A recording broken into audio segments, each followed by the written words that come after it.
Hey, what's going on, everyone? This your boy Freeze hanging out in the Deceptilab as always.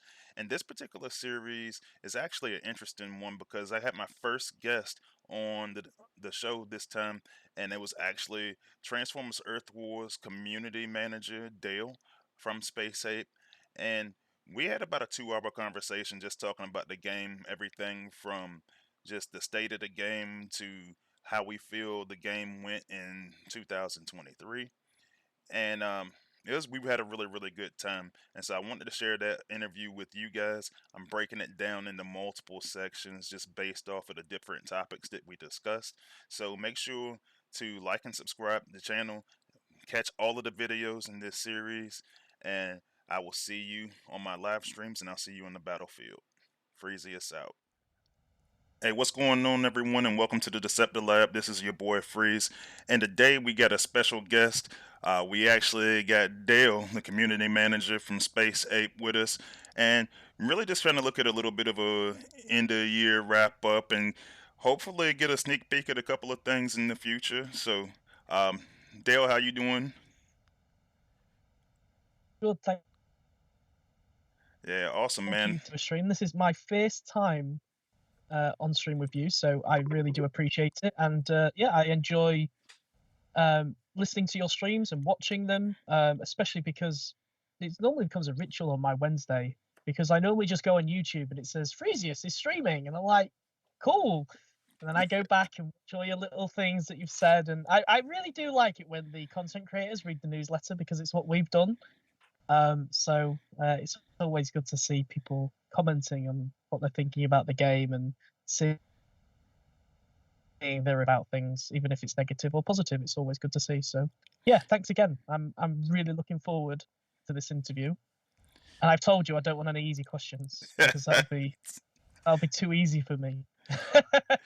Yeah, so you definitely mentioned that, and that's like thanks for coming on. Is you're actually the first guest that I've had on the show. I've done guest appearances on everybody else's stuff, so I was like, no, it was cool to actually bring you on. And I think at the end of the year like that, it's always good just for feedback purposes, kind of like you're saying, like you see the guys talking in the chat and the things they like and dislike, and it's good for you guys as a company. So I'm glad you could come on. So Yeah, yeah, yeah. So let's start with this. I said ice breaking question. What do you think of the year in Transformers Earth Wars? Like your highlights, things you wish you could take back, stuff like that. Um, One frustrating, if I'm particularly honest with you, because we had to deal with half the year without a obviously Fabian left earlier on in the year, didn't leave the company, he went to a different game. But I think the most frustrating thing was I actually say it's our frustrating, but one of our best best things that's happened, really, because the frustrating part was having that 6 month period where we really couldn't do as much as we wanted to in terms of bug fixes, in terms of we had to release new content because that's what Hasbro like to see in our game. So it also keeps the game running, so we couldn't sacrifice that. But also, like the bug fixes was a main thing that we wanted to do more of, but we didn't have the capacity to do it. I mean, even I installed Unity at a point and said, look, we need to get fixes out, and I'm gonna just learn it all myself, just so we can at least push some fixes out at least.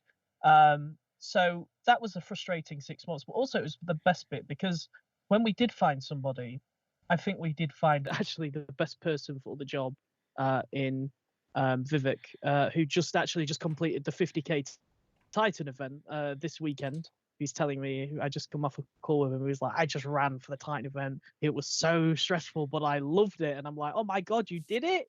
I really do think that, yeah, it was the 6 month period, which was very frustrating. But then just finding that perfect person was just like, oh, thank God.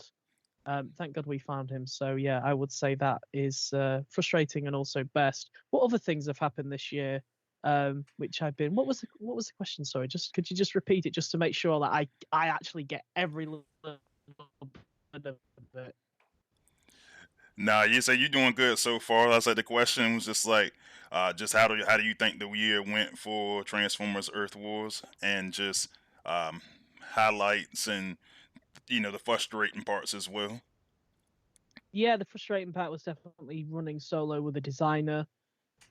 We kind of had that period of change this year, which is just really like, I know it always happens, but now we're actually going into 2024 with two settled designers.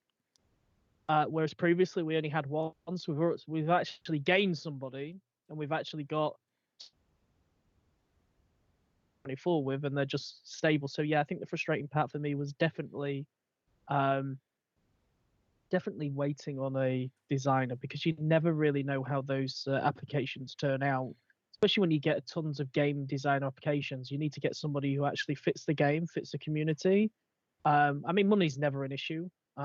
If I'm honest with you, Space Ape are always like, we just want the best person. So thankfully, we do work at a great company like Space Ape, where they're just like, you want this person, we'll get this person. And thank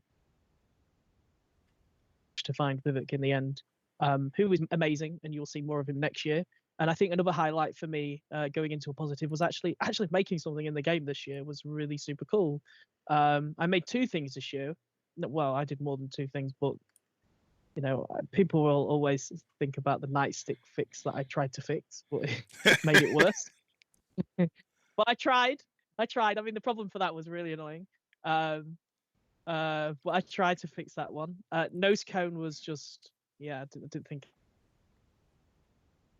ever be a game. And nose cone, the green cremseat was pretty fun, even though it was like the most simplest thing I could have ever done.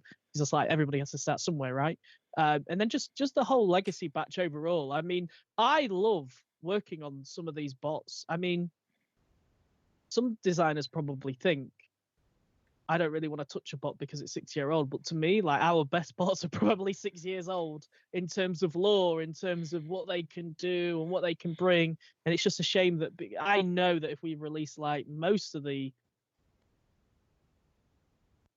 now, they would be way cooler. So I really want to go back and make them cooler. So I think that's another highlight for me. Sorry, I'm kind of like going through over quite. I feel like I'm cheating on the questions, saying quite a few things. So that's my highlight. What about you? What's your highlight of 2023? What did you hate? What did you like? So I think, and it's I feel like I'm cheating, but I really like the Nemesis, and I really like the art coming to the game. Um, just because I see it as being extremely versatile, and the thing for me is when I look at it and I see all the different things it could do. You know, when I see like the harvest passive ability and stuff like that, and I see that I can go and do different combos. Because I'm one of those players that I use my Titan attacks on the base, and so the big shining spot for me is when I say, hey, there's an acid attack on the base, and when you look at the acid meta that kind of just evolved over the last year or so, I was like, this is something that I can see that can potentially just pull people out of just I have to use 8 acid bots on the on the battlefield or I'm gonna lose and you know we have a Yeah. tendency to just kind of go overkill with anything that we get that's new and different to the game. Um, so that's definitely my highlight. Um, as far as things that I didn't necessarily, and it's not like so Alliance HQ overall I do like. Um, there were some annoyances that came along with it. I think that the having the defender spot is the number four spot on the base. I think that's weird. I know that we just got the notifications for when it's time to donate, and I was like, thank God, because players got extremely annoying, and like every alliance that I played in was just like, oh my gosh, donate. I was like, I can't. I still got 16 hours. Like, chill out. But Yeah, I think the only thing what disappoints me for Alliance projects at the minute, because I have to be, I actually think it's such a cool feature. Like, the idea of it's really cool, but I really don't like, personally, this is just me saying it, is I don't really like the how it affects his lower alliances, and the requirement of low players needing to part with their spark and things like that. And that's something that I tell the team all the time, is low players can't be expected to give away all their spark when they need to be investing it somewhere else. So yeah, I just, yeah, I'm so indifferent with Alliance HQ. I've probably says it all because I've had so many discussions about Alliance HQ. It's not becoming like a tiresome topic for me now because we're finally getting to the end of the tunnel and we're revamping the rewards to make it easier for lower alliances. But it's always been our feedback from community is just, what about lower players? How are they going to deal with it? Because the way this game works is people like to move around. That's the game. You know, they love to go to different alliances, like to help the lower ones, or like to go to the top ones. And there's just so much moving around. And it's just like, maybe we need to do something about that. Maybe we need to help Right. players more. I know from my point of view, I'm telling the team all the time is let's not make a feature that just keeps people isolated alliance wise anyway. Let's keep allowing people to work together. Let's keep encouraging the moving around and shifting around. That was my biggest worry about Alliance HQ when it was coming out, how it could affect high players actually, just because I from my point of view, my argument always was through the development process was, let's not just release a feature, right? That's just gonna block people not helping anymore. This game has survived for so long because the community are just so helpful. Like, I always see people on Discord going, "Oh my god, I'm going to come into your alliance and help you."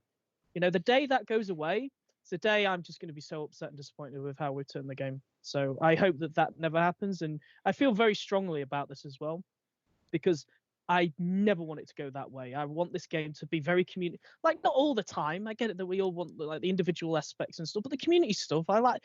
You know, we're not saying like you know, more community stuff like 3 million events. No, I'm saying more community stuff. Well, okay, 3K event. Let's all be happy. Let's all move around and help each other. Let's have some good rewards. Let's just have a good time. That to me is Transformers Earth Wars. Having the individual aspect, but also the community aspect as well. And I just, my whole point for the development process was please don't let Alliance HQ just change any of that. And that's a challenge the team have got now because they've got me in their ear saying, you need to think about this, and they've got their ideas of how they want it to function. But like I said, we've got 2 new designers now. They completely understand where I'm coming from. I'm gonna see what they can do to make that easier and better for the players. Which the first thing we wanted to do was obviously alter the rewards. So instead of having one 100k chunk of spark, which is ridiculous when you think about it, or 300k or whatever crazy amount it is for a lower player, it's going to be broken up into smaller chunks so a lower player can actually progress in the steps, rather than just go, oh, I really don't want to put all that in now. Like, I'll do a little bit of it, but not all of it, and I think that should be okay. And speaking of which, so I know that there's been like a little bit of the delays of getting the chunks set up. What exactly is the problems you guys are running into with that? So we wanted to honestly, we wanted to push it a week ago or so now. Vivek spent hours and hours and hours redoing all the different donations and things, and that was great. That was the easy bit, and then we implemented it, and then we ran into an issue. And the issue was that if you'd already donated to a project and changed the value, the server goes, actually, you've donated too much here now, so we're going to reset it.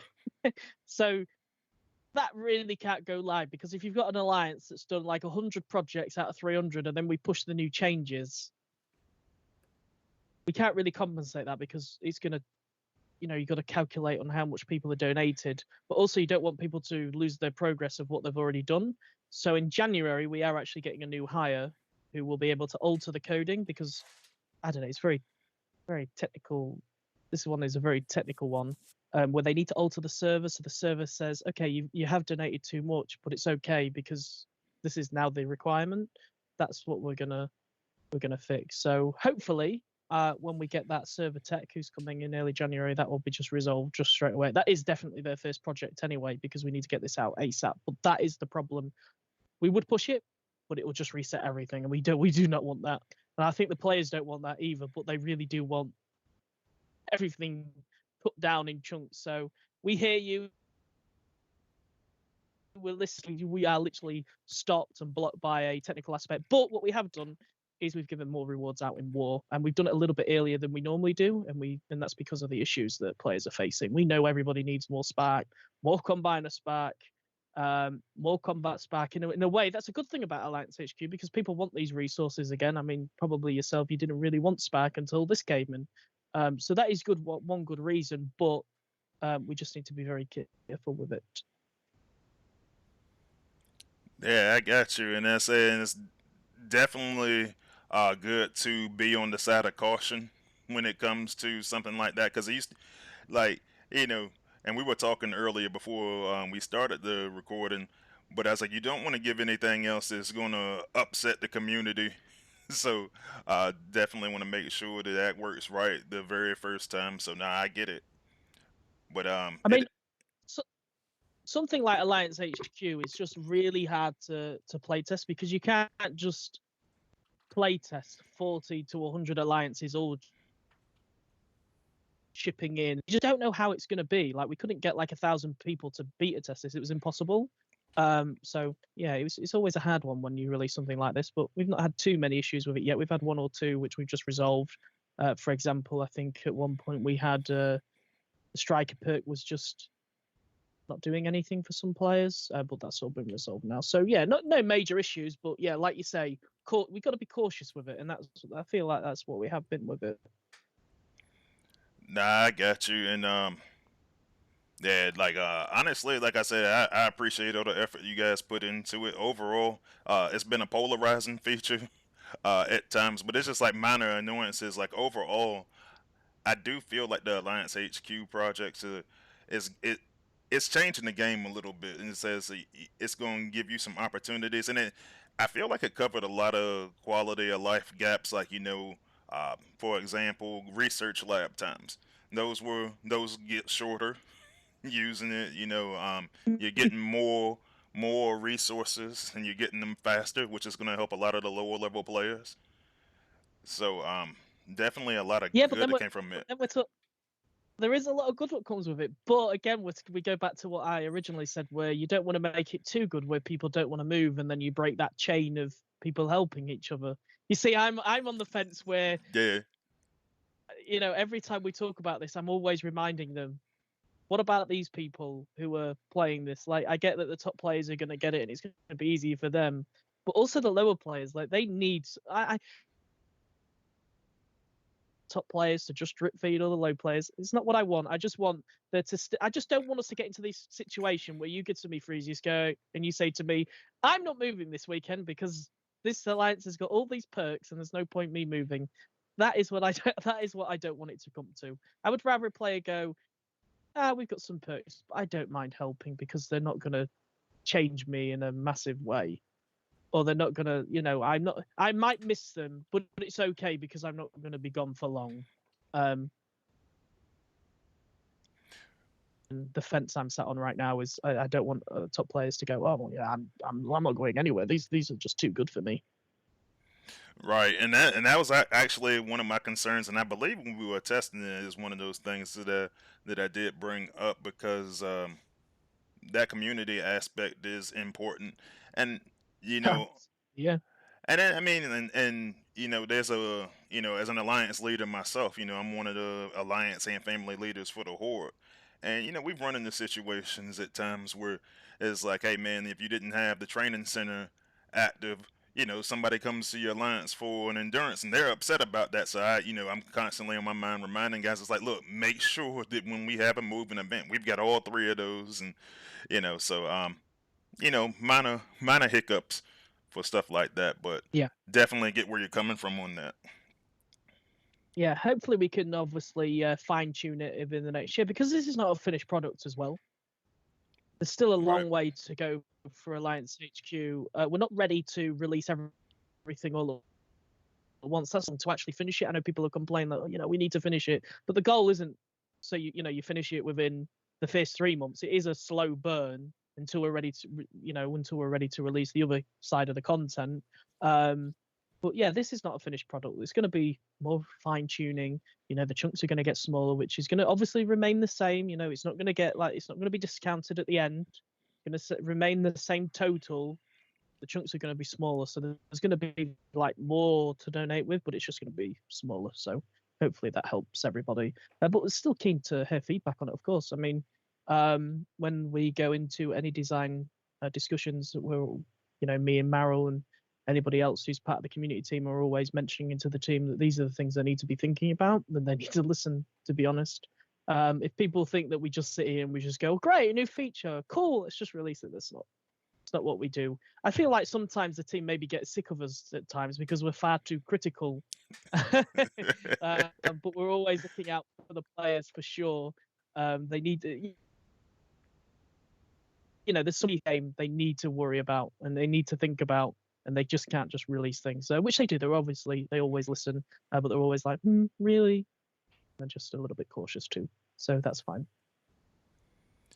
Well, that's good to hear because there's two sides to everything. It's just like the truth of what's happening, and then there's the perception piece. And I think a lot of times, perception when you running a company like that is it does mean a lot. And so then players might not get that piece of it, which is one of the reasons why I wanted to have you on, just to be able to speak to that Yeah, piece a little bit and I more. mean, yeah, and I mean, I have seen your stream, and there'll be somebody in your comments that says, Dale is not listening or something. And it's like, no, I've sat in a call for 3 hours and I've told them exactly what you're complaining about now. I'm definitely listening, but I can't just go out and say, put on Discord and go, yeah, I completely disagree with everything the team's doing right now. Right. I may think it, but I'm not going to say it. But I'm definitely fighting it. You can, I can. Yeah, I mean, we can read the room, right? I mean, when Discord's crazy, there's no ignoring it. There's no running away from Mm-hmm. it. I mean, there's a bit of a running joke in this company now that me and Yanis have got a reputation, and it's all healthy working, by the way. But we have a lot of butt heads all the time. We're always debating about things. No, they want this, and then Yanis is on the other side, and it's healthy for the game. I think it really is, because you've got two passionate people who love the game, who love the community, who just want the best for the game, who just want to make sure the game continues for as long as possible. And that's what we do. But yeah, me and Yanis debate a lot. You could ask anybody. You could have days or Meryl on the stream and go, what's Dale and Yanis's stand-ups like? And they'll tell you, they'll be like, well, people just want them to shut up because, it's back and forth all the time. It's not toxic, don't worry. Yeah. It's not anything like that, but it is just passionate It's constructive. discussion, debates, And back and forth. when you love something like that, when that's your baby, you know, those kind of conversations naturally come out. So I'm glad that you guys are having those conversations. Yeah, I mean, people don't really know this, but every day we have a stand-up, so we all get together and we talk. Yanis's first comments to me every single morning in Hyro is what the community's saying, and there's no way I dress it up. If it's bad, it's bad. So we do that every day, and that's where basically the debates happen. Mm-hmm. We've actually, a year ago or so, there wasn't really. I mean, there's quite a few of us, but it was like a much smaller stand-up team, so we could debate for maybe half an hour and people wouldn't get sick of us. But now the team's growing again. They're probably like, Jesus, can we do this somewhere else? Because you're just butting heads for 20, 25 minutes and we just want to do our update and leave. So, yeah, it's all healthy. I love working with this team. It's why I've not gone anywhere in Space 8 because, yeah, I love the game. I love the community, and I mainly love the team as well. The people I work with, I'm not just saying it would have gone to a different game clearly if I hated the team or I hated the game. I just like it so much. It's just so fun. Every year is a challenge. It's just every week there's a little surprise that might be at the end of the week that we might uncover. So yeah, it's all fun and games. Nah, I got you. I do.